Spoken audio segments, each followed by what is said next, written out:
ईद उल फितर के बाद ये क्लेम किया जा रहा था कि कुछ बड़ी एक्टिविटीज़ पाकिस्तान में होंगी।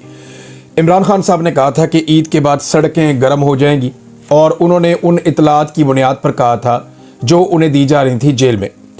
अब मामला ये है कि वो खबरें तो नहीं है, लेकिन खबरें ये हैं कि पाकिस्तान तहरीक इंसाफ के अंदर इख्तलाफात बढ़ रहे हैं। खैबर पख्तूनख्वा की हुकूमत से या पाकिस्तान तहरीक इंसाफ की क़यादत से नौजवानों की दूरियां पैदा हो रही हैं। नौजवानों ने अपने प्रोग्राम शुरू कर दिए हैं जो पाकिस्तान तहरीक इंसाफ से ताल्लुकात रखते हैं। अली अमीन गंडापुर साहब जो हैं वो कई मरतबा बार बार बहुत सारे लोगों के सामने ये दावा कर चुके हैं कि वो इमरान खान साहब को अगले 2 माह में बाहर निकाल कर ले आएंगे। और ये दावा अली अमीन गंडापुर साहब ने हुकूमत में आने के बाद से लेकर अब तक तीसरी मरतबा किया है।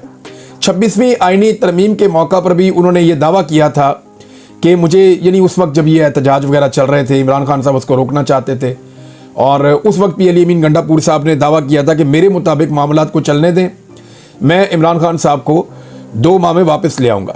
लगभग 7-8 लोग जो है उन्होंने ये क्लेम किया, बल्कि वो उनमें से कुछ लोग हैं वो हल्फन ये कहते हैं कि अली अमीन गंडापुर साहब निजी महफिलों में हमेशा यही कहते हैं कि इमरान खान साहब अवामी तहरीक से नहीं बल्कि सेटलमेंट से बाहर आएंगे।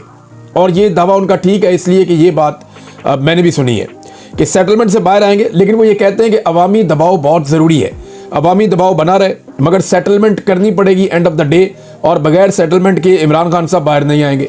जबकि इमरान खान साहब जेल में लंबा अरसा रहने के लिए तैयार हैं, मगर वो कोई डील नहीं करना चाहते। अब खैबर पख्तूनख्वा के नौजवान अपने वज़ीर आला के फैसलों के खिलाफ बोलना शुरू हो गए हैं। और खैबर पख्तूनख्वा के पेशावर में जो एक अभी दोबारा हुआ सेमिनार या एक जो पार्टी का एक इजलास हुआ जिसके अंदर बहुत बड़ी तादाद में नौजवान शरीक हुए कन्वेंशन में, तो उसमें अली अमीन गंडापुर साहब के 2 फैसलों पर नौजवानों ने शदीद तनकीद की और उनके खिलाफ नारेबाजी भी की। नंबर 1, बैरिस्टर सैफ की तैनाती के खिलाफ। वो ये कहते हैं जी बैरिस्टर सैफ को फारिग किया जाए, ये खैबर पख्तूनख्वा का मोहसिन नकवी है। और दूसरा जो है वो माइन एंड मिनरल्स का जो बिल है उसके खिलाफ भी नौजवानों ने आवाज़ उठाई और तनकीद की। खैबर पख्तूनख्वा हुकूमत पे उन्होंने मुतालबा किया कि इस बिल को पास ना करवाया जाए जब तक कि इमरान खान साहब खुद नहीं कहते कि इसको पास करवाया जाए। इससे पहले भी अली अमीन गंडापुर साहब ने बहुत सारे ऐसे अहकामात हैं इमरान खान साहब ने दिए हैं जिन पर उन्होंने अमल दरामद नहीं किया। उनमें से कुछ मैं आपके सामने रख देता हूँ। इमरान खान साहब ने कहा था कि तैमूर झगड़ा को वजीर बनाया जाए खैबर पख्तूनख्वा की काबीना में, उन्होंने ये नहीं किया। इमरान खान ने बाकायदा कहा और फिर पैगाम भी भिजवाया कि आईजी खैबर पख्तूनख्वा को डिसओन करे अली अमीन गंडापुर और पब्लिकली उनके खिलाफ बात करें जो वो ज्यादती कर रहे हैं। लेकिन इसके ऊपर भी गंडापुर साहब ने अमल दरामद नहीं किया। डी चौक से जो लोग लापता हुए थे, यानी पहले ये बताया गया कि 100 के करीब लोग लापता हैं, फिर आहिस्ता आहिस्ता 35 तक तादाद पहुंच गई।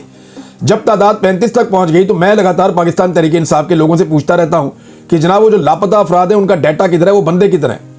वो जो नंबर शुरू के अंदर दिए गए थे वो तो नंबर ही काम नहीं कर रहे। तो उन्होंने बताया जी जिन लोगों के नंबर मौजूद थे वो सारे के सारे लोग मैनेज किए गए हैं, उन सारे लोगों के ऊपर दबाव डाला गया है।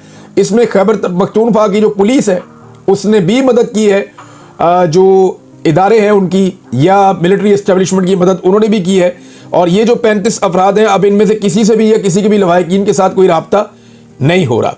ये जो लोग डी चौक से लापता हुए थे उनके मामले में मैं आपको बता रहा हूँ, और मुझे ये पाकिस्तान तहरीक इंसाफ की क़यादत के अंदर से लोगों ने बताया कि अब उनसे राब्ता नहीं हो रहा। इसमें इमरान खान साहब ने जो अहकामात दिए इस हवाले से, या डी चौक के ऊपर जो जुल्म और बर्बरियत हुई, देखें डी चौक के ऊपर गोली चली, अली अमीन गंडापुर के सूबे के लोग शहीद हुए, उनके साथ जो लोग गए थे उनकी क़यादत में वो लोग शहीद हुए, और अली अमीन गंडापुर साहब उनको खुद दावत देकर अपने साथ लेकर गए थे।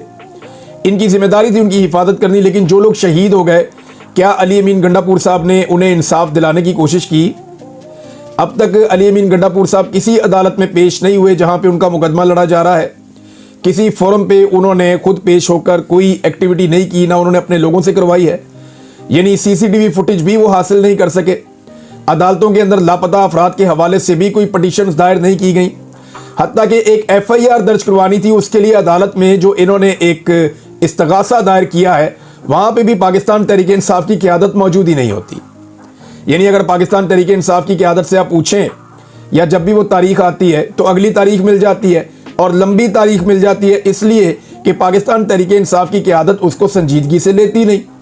होना तो ये चाहिए था कि जिन लोगों को अली अमीन गंडापुर साहब लेकर गए थे और जो वहाँ पे शहीद कर दिए गए उनका मुकदमा अली अमीन गंडापुर साहब खुद लड़ते और वो ये कहते कि जनाब मैं अदालत में आकर खड़ा हूं, मुझे इंसाफ दिया जाए, मेरे साथ ये लोग आए थे पाकिस्तान के बेहतर मुस्तकबिल के लिए और इन्होंने अपनी जानें कुर्बान कर दी हैं, मैं इनके लिए इनके साथ खड़ा हूं।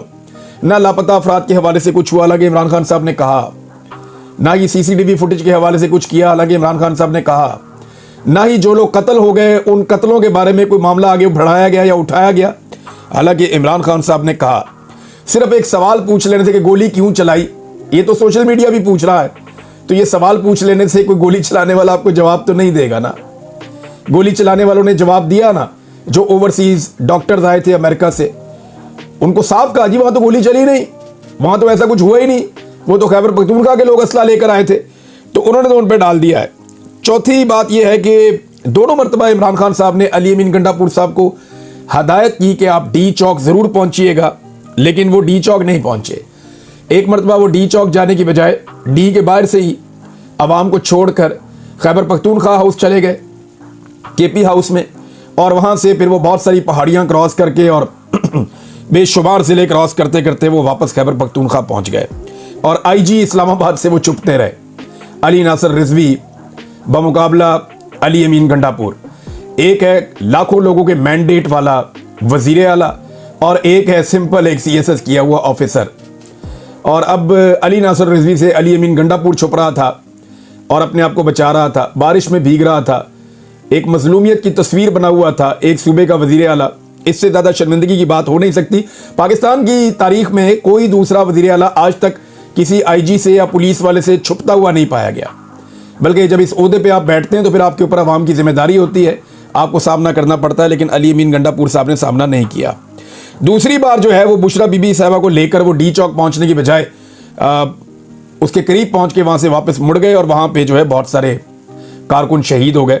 और भी कई अहकामात हैं, बयानबाजी से लेकर वफाक और एस्टेब्लिशमेंट से राब्तों पे बहुत सारी जगहों पे अली अमीन गंडापुर साहब ने इमरान खान साहब के अहकामात नहीं माने। अब ईसा नकवी साहब ने एक खबर दी है और ये खबर मैं आपके साथ शेयर करता हूँ, बड़ी इंटरेस्टिंग है। ईसा नकवी साहब इंटरव्यू दे रहे थे, बात कर रहे थे और वो ये बात कर रहे थे जनाब असदुल्ला साहब से। उन्होंने कहा कि जब इमरान खान की बहनों को गिरफ्तार किया गया तो उस वक्त पाकिस्तान तहरीक इंसाफ रहनुमा एक वलीमे में मौजूद थे और इनमें कुछ लोग अलीमा खान के धरने की मुखालफत कर रहे थे। एक साहब ने कहा कि खान साहब कहते हैं कि गंडापुर जब भी एस्टेब्लिशमेंट से बात का कहता है तो जेल में मुझ पर सख्तियां बढ़ जाती हैं। उधर इमरान खान की बहनें जो हैं उनको पता नहीं किधर वीराने में जाके फेंक रहे हैं, ये इधर रहनुमा जो है पीटीआई के वो वलीमा एंजॉय कर रहे हैं। ये ईसा नकवी साहब की खबर है, गालिबन इन्होंने खुद सुना या किसी को कहते हुए सुना। इन्होंने कहा जी एक साहब ने कहा कि खान साहब कहते हैं